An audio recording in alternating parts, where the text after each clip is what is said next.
Hello दोस्तों, स्वागत है आपका हमारे अपने चैनल में। तो आज हम बात करेंगे कि दिल्ली में जो प्रदूषण का स्तर बढ़ रहा है या जो बहुत ही ज़्यादा पॉपुलेशन हो रही है, तो उस पर ये ग्रेव 4 क्या है जो लगाया गया है।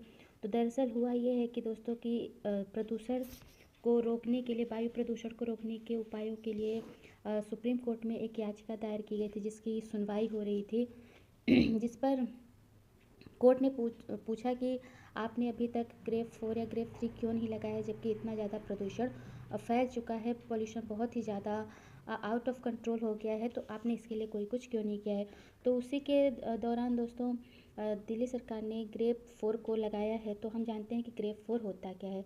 तो देश की राजधानी दिल्ली में प्रदूषण लेवल जानलेवा स्तर पर पहुंच गया है। लोगों को गले में खराश, सांस लेने में दिक्कत और आंखों में जलन जैसी समस्याओं से जूझना पड़ रहा है।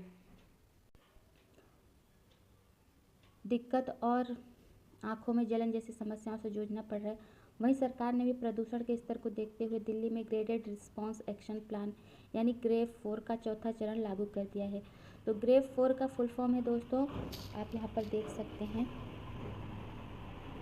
ये आपका ग्रेडेड रिस्पांस एक्शन प्लान, ये इसका ग्रेव का फुल फॉर्म है। तो ये होगा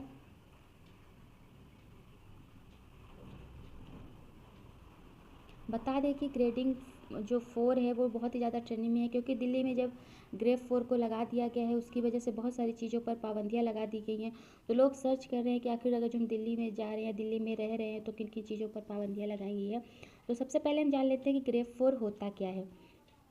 तो दिल्ली एनसीआर में प्रदूषण के स्तर को कम करने के लिए ग्रेडेड रिस्पांस एक्शन प्लान को तैयार किया गया है। इसमें 4 चरण बताए गए हैं। इसमें 4 लेवल होते हैं, स्टेप होते हैं, स्टेजेस होते हैं।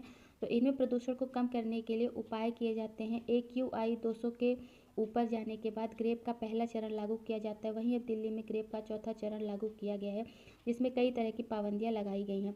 तो दोस्तों ग्रेव 4 में क्या होता है कि 4 स्टेजेस होते हैं, जो कि पॉल्यूशन को कम करने के लिए इसमें जो भी नियम बताए गए हैं या किस तरह से हम प्रदूषण को कम कर सकते हैं उसके उपायों के बारे में बताया गया है।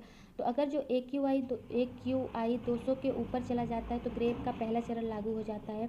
और अब चूँकि दिल्ली में प्रदूषण बहुत ही ज़्यादा हाई लेवल पर पहुंच गया है, AQI बहुत ही ज़्यादा हो गया है, 400 से पार चला गया है, तो इसीलिए दिल्ली में ग्रेव का 4th चरण लग गया है। ग्रेव का जैसे कि मैंने फुल फॉर्म बताया था आपको, ग्रेडेड रिस्पांस एक्शन प्लान होता है। आप यहाँ पर देख सकते हैं, ये ग्रेडेड एक्शन प्लान होता है। अब ग्रेव 1 में क्या होता है, तो सबसे पहले देखते हैं, जब AQI 201 से 300 से बीच होता है, 300 के बीच में होता है, तो दिल्ली में ग्रेव का पहला चरण लागू किया जाता है, जिसमें आपको धूल नियंत्रण और खुले में जलाने पर प्रतिबंध जैसे उपाय शामिल होते हैं।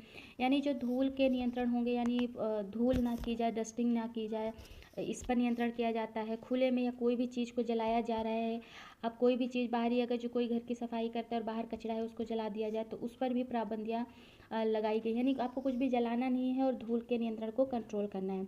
और ग्रेव 2 में क्या होता है, तो AQI 301 से 400 तक पहुंचने पर ग्रेव का ये दूसरा चरण होता है। इसमें सड़कों पर पानी का छिड़काव किया जाता है, वहीं डीजल जनरेटर सेट जैसे कार्यों पर प्रतिबंध लगा दिया जाता है। तो अगर जो बहुत हाई लेवल पर पॉल्यूशन बढ़ रहा है, यानी वायु प्रदूषण को रोकने की बात हो रही है इसमें, तो अगर जो बहुत धूल उड़ रही है या कोई फॉग बहुत ज़्यादा हो रहा है, स्पेशली धूल, तो पानी का छिड़काव किया जाता है सड़कों पर, जिससे वो नीचे बैठ जाए, सड़कों पर धूल बहुत ज़्यादा ना रहे। वहीं जो डीजल या जनरेटर जैसे सेट होते हैं जो यूज़ किया जाता है, तो उस पर भी प्रतिबंध लगा दिया जाता है कि उनका यूज़ बिल्कुल भी नहीं होगा। अब ग्रेव 3 यानी कि अब स्टेज 3 में क्या होता है, उसमें क्या क्या पाबंदियाँ लगाई जाती हैं, तो हम यहाँ पर देख लेते हैं। तो निर्माण और तोड़ फोड़ के काम में बोरिंग और drilling, filing work, open trench system से होने वाले सीवर लाइन, ड्रेनेज और इलेक्ट्रिक केबल के काम, ई भट्टों आदि के काम, RMC मैजिक प्लांट, बड़े बिल्डिंग वर्क और गैस कटिंग काम नहीं हो सकेंगे। कच्ची सड़कों पर गाड़ियां नहीं चलेंगी, मलबे का ट्रांसपोर्टेशन नहीं होगा। NCR में सभी स्टोन क्रशर जोन बंद रहेंगे। NCR में खनन और उससे जुड़ी गतिविधियां बंद रहेंगी। BS3 पेट्रोल और BS4 जो डीजल की गाड़ियों पर दिल्ली के अलावा गुरुग्राम, फरीदाबाद, इन शहरों में इस पर रोक लगा दी गई है। BS3 की हल्की मालवाहक गाड़ियों पर रोक रहेगी। जरूरी सामान लेकर आ रही गाड़ियों को छूट दी जाएगी। तो दोस्तों कहने का मतलब है इस स्टेज में कि जो भी ऐसे काम जिससे बहुत ही ज़्यादा पॉल्यूशन हो, धूल उड़े या आपको सांस लेने में तकलीफ़ हो, सांस की समस्याएं ना हो, तो उन सभी गतिविधियों पर ग्रेड 3 यानी जो स्टेज 3 होता है उस पर पाबंदी लगा दी जाती है। अब आता है स्टेज 4 यानी ग्रेड 4, जो कि आपका लास्ट स्टेज होता है पॉल्यूशन को रोकने का। तो इसमें देखते हैं हम क्या क्या प्रतिबंधी लगाए गए हैं। ग्रेड 4 क्या होता है। तो ग्रेड 4 का जो चौथा चरण है वो लागू हो गया है। दिल्ली में सभी निर्माण कार्यों पर रोक लगा दी गई है। 10th से जो 12th तक के स्कूलों को छोड़कर जितने भी स्कूल है, जितनी भी क्लासेस के स्कूल हैं, उन सभी को बंद कर दिया गया है। साथ ही जो सरकारी और प्राइवेट कार्यालयों में वर्क फ्रॉम होम का निर्देश दे दिया गया है कि लोग अब घरों पर ही रहकर अपना काम करें। तो यहाँ पर बहुत सारी रोक लगाई गई है। कुछ हम यहाँ पे पॉइंट्स भी देख लेते हैं। तो दिल्ली में ट्रकों के प्रवेश पर रोक, LNG CNG इलेक्ट्रिक और ज़रूरी सेवाओं वाले वाहनों के प्रवेश पर रोक रहेगी। इलेक्ट्रिक वाहन CNG BS4 डीजल वाहनों के अलावा दिल्ली के बाहर जो रजिस्टर्ड हल्के वाहनों को दिल्ली में प्रवेश की अनुमति नहीं होगी। अनुमति सिर्फ उन्हीं को दी जाएगी जो कि ज़रूरी सेवा देने वाले होंगे या बहुत ही ज़्यादा ज़रूरी होगी उनको एंट्री देने के लिए। अब दिल्ली में जो रजिस्टर्ड BS4 और उससे कम के डीजल मालवाहक और भारी वाहनों के चलने पर सख्त प्रतिबंध लागू रहेंगे। सड़क, highway, flyover, overbridge, power transmission, दूरसंचार आदि के लिए जारी परियोजनाओं के कामों निर्माण कार्य पर प्रतिबंध भी लगा दिया गया था। ग्रेड 3 के तहत ही लगा दिया गया था। तो ऐसे बहुत सारी जो चीज़ें जिससे हम पॉल्यूशन हो सकता है या आप देख सकते हैं, तो उन सभी पर ये आप कुछ पॉइंट्स यहाँ पर देख सकते हैं। इन पर प्रतिबंध लगा दिया गया है, इनको रोक लगा दी गई है, जिसके तहत अब पॉल्यूशन थोड़ा सा कम किया जा सके। अब दिल्ली का AQI कितना है वो भी जान लेते हैं हम। तो राजधानी दिल्ली में रविवार को वायु गुणवत्ता बहुत ही खराब स्थिति में पहुंच गई थी। दिल्ली के कुछ इलाकों में AQI 441 दर्ज किया गया था। ये प्रदूषण की सबसे गंभीर श्रेणी माना जाता है। दिल्ली देश का दूसरा सबसे प्रदूषित शहर बन गया है। जो दिल्ली है वो देश का दूसरा सबसे प्रदूषित शहर बन गया है।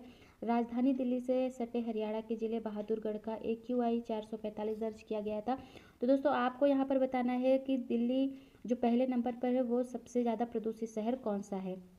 देश का दूसरा सबसे प्रदूषित शहर दिल्ली है। आपको कमेंट में बताना है कि पहला कौन सा है।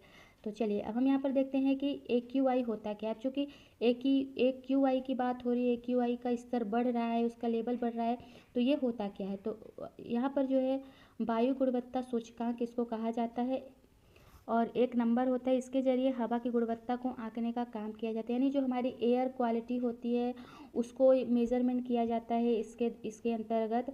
तो इसमें हवा में मौजूद प्रदूषण के स्तर को भी पता लगाने की कोशिश की जाती है। एयर क्वालिटी अगर जो हम पता लगाते हैं तो उसके दौरान हमें पॉल्यूशन कितने लेवल तक चला गया है ये भी इसके दौरान ही पता चल जाता है। तो इसमें इसको 6 कैटेगरी में बांटा गया है।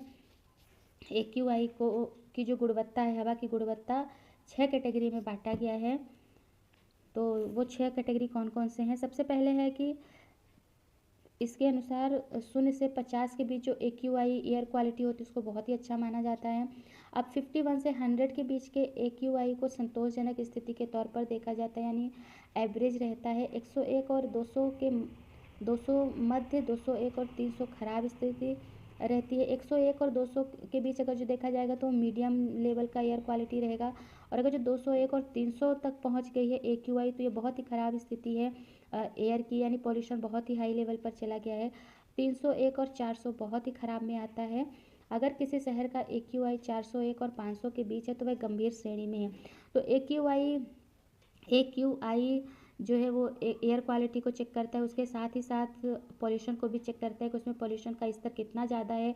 हवा की अगर जो है एयर क्वालिटी चेक होती है तो उसी के दौरान हमें पता चल जाता है कि उसमें पॉल्यूशन भी कितना ज़्यादा है। अब पॉल्यूशन पता चलता है तो यहाँ पर कुछ मेजरमेंट्स दिए गए हैं जो कि 6 कैटेगरी में डिवाइड किया गया है कि कितना अगर जो AQI होगा तो हवा की क्वालिटी कितनी होगी या पॉल्यूशन कितना ज़्यादा होगा। तो यहाँ पर आपने देख लिया है। फिर 50 अगर 0 से 50 रहे तो बहुत ही अच्छा है, 51 से 100 रहे तो संतोषजनक माना जाएगा, और 100 और 200 के बीच रहे तो मीडियम रहेगा। तो इस तरह से आपको श्रेणियाँ देखने को मिल जाएंगी। सबसे ज़्यादा खराब स्थिति 401 और 500 के बीच है, तो ये बहुत ही ख़राब स्थिति है। और आज के टाइम पर दिल्ली में बहुत ही ज़्यादा हाई लेवल पर पॉल्यूशन हो रहा है। वहाँ की स्थिति अभी सिर्फ की ना बात करें हम, हर साल यही स्थिति देखने को मिलती, वहाँ पर पॉल्यूशन बहुत ही ज़्यादा रहता है। वहाँ पर लोगों को बहुत सारी समस्याएं, स्पेशली सांस की जो समस्या होती है या ऑक्सीजन लेने में या उनको बाहर निकलने में भी बहुत दिक्कतें होती हैं। तो ये सारी चीज़ें होती हैं जो कि हमें खुद ही ख्याल रखना चाहिए कि पॉल्यूशन ना हो। तो जिसके लिए सरकार भी बहुत सारे कार्य कर रही है कि पॉल्यूशन को कम किया जाए। तो आप ये सारी चीज़ें देख सकते हैं कि ग्रेफ 4 लगा दिया गया है दिल्ली में, ताकि पॉल्यूशन कम हो सके। अब हम देखेंगे कि प्रदूषण के मद्देनज़र कुछ सावधानियां हमें रखनी चाहिए जो कि हमारे लिए ही यूज़फुल है और पॉल्यूशन को भी कम किया जा सकता है। तो देर तक बाहर नहीं रहना चाहिए हमें, बाहरी गतिविधियों के समय अधिक ब्रेक लें और भारी एक्टिव से बचें। अस्थमा के मरीज़ दवा मतलब अपनी मेडिसिन साथ में लेकर रखें, और अगर जो सांस फूलने जैसी समस्या होती तो भी जल्दी से मेडिसिन लें। तो आपको देखना है कि कुछ आपको प्रिकॉशंस भी रखना है। अगर जो एयर क्वालिटी बहुत ख़राब है, पॉल्यूशन बहुत ज़्यादा बढ़ गया है, तो आपको स्वयं भी बहुत सारी प्रिकॉशंस करना पड़ेगा। तो ये था AQI के बारे में बात। और दोस्तों, ग्रेफ 4 क्या होता है, जैसे कि दिल्ली सरकार ने लगा दिया है अभी, दिल्ली में ग्रेफ 4 को लगा दिया गया है, उसमें बहुत सारी पाबंदियाँ भी लगी हैं। तो आई होप कि वीडियो आपको पसंद आएगा और आपको कुछ नई जानकारी मिली होगी दोस्तों। और इसी तरह और भी नई नई जानकारियाँ लेने के लिए आप मेरे चैनल पर बने रहें और उसको सब्सक्राइब कीजिए। और वीडियो पसंद आया हो तो लाइक कीजिएगा और शेयर भी कीजिएगा। और आप भी पॉल्यूशन से दूर रहें, अपने आप को सेफ़ रखें। अगर जो बहुत ज़्यादा आपके आसपास पॉल्यूशन हो रहा है तो आप अपना ख्याल रखें।